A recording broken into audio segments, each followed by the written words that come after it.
Begjet Pacolli, ish presidenti dhe ish zëvendës kryeministri i Kosovës, një nga personazhet më të njohura në trevat shqiptare, edhe si pasojë e qenies si sipërmarrësi më i famshëm, ka folur në një intervistë për tema me njëherë pas daljes së emrit të tij në të ashtu quajturat dosje Epstein.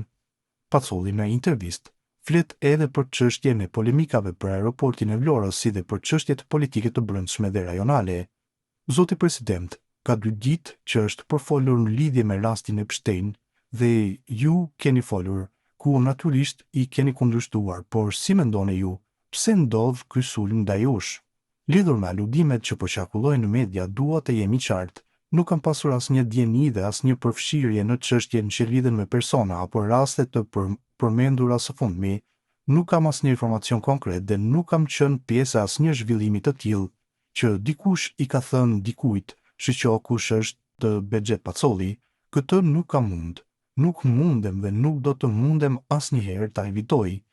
Tashmë, telenovela e aeroportit të Vlorës e ka humbur shkëlqimin mediatik, por ama ka ende qasje të rëndësishme politike që ja vlen të kthehemi.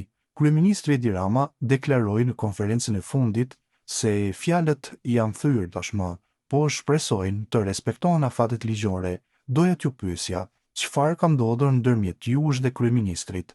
Sa i përket aeroportit, nuk kam premtuar asnjëherë asgjë që bie në kundërshtim me afatet e përcaktuara në kontratën që Mabko ka me shtetin shqiptar. Si kompani ndërkombëtare, Mabko quhet pikërisht për pikëmërinë dhe respektimin rigoroz të çdo afati ligjor dhe kontraktual.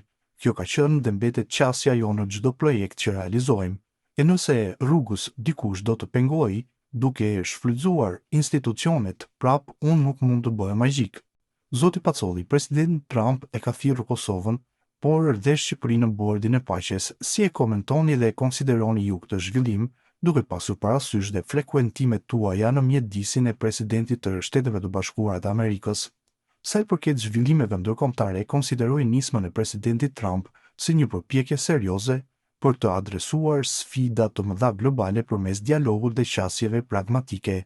Megjithatë, duhet pranuar se vende si Kosova dhe Shqipëria kanë kapacitete të kufizuara ekonomike dhe nuk mund të mbajnë barë financiare që te kalojnë realitetin e tyre ekonomik. Kontributi i tyre duhet parë në kontekstin e rolit politik, diplomatik dhe human, jo përmes pritshmërive jo realiste financiare.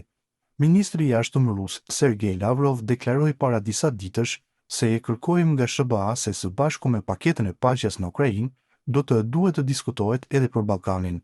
Ju si një njohës i mjediseve në Rusi, nga që keni punuar dhe frekuentuar disa nga qarqet, si e konsideroni, a mund ta prekë kjo Kosovën? Në lidhje me Ballkanin, mbështes qartë orientimin euroatlantik të rajonit, perëndimi mbetet garancia kryesore për stabilitet, zhvillimin ekonomik dhe sigurinë afatgjat. Çdo forcimi i bashkëpunimit me partnerët perëndimor sjell avantazhe konkrete për paqen dhe investimet, ndërsa çdo alternativë tjetër historikisht ka prodhuar pasiguri dhe stagnim. Ju jeni një sipërmarrës i suksesshëm dhe shqiptari më i famshëm në botë në historinë e biznesit. A e shikoni të mundshme rikthimin në politikë? Sa i përket Kosovës, unë kam pasur gjithmonë se kontributi më i qëndrueshëm për vendin tim vjen nga ndërtimi i vlerës ekonomike dhe nga suksesi në sipërmarrje. Një biznesmen i suksesshëm krijon punësim, besueshmëri ndërkombëtare dhe ura bashkëpunimi që shpesh politika nuk arrin t'i ndërtojë. Mbështetja ime për Kosovën ka qenë dhe mbetet e vazhdueshme, e bazuar në veprime reale që motivojnë zhvillimin real dhe jo në deklarata boshe me të cilat qytetarët janë ngopur. Vetëm me dëshirë, kreativitet, guxim të madh për të vepruar, punuar, arrin të ndryshosh çdo gjë për mirë.